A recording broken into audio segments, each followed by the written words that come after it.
Hi, welcome back on Do It Yourself channel. Today I'm going to show you how to add contact in your Oppo A16. To do this operation, swipe up to get to the menu and search for the contact here. And as you see, we don't have now any contacts here on the phone. As you see, we have some contact in scene 1. Anyway, we're gonna add the contact in our phone, so press the plus button here and name this contact.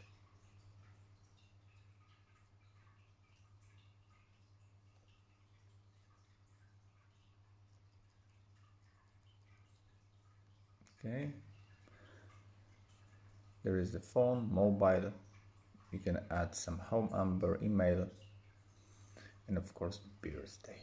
More fields if you have some others information about this person. If you're gonna end, just save it, and the contact is saved. That's it.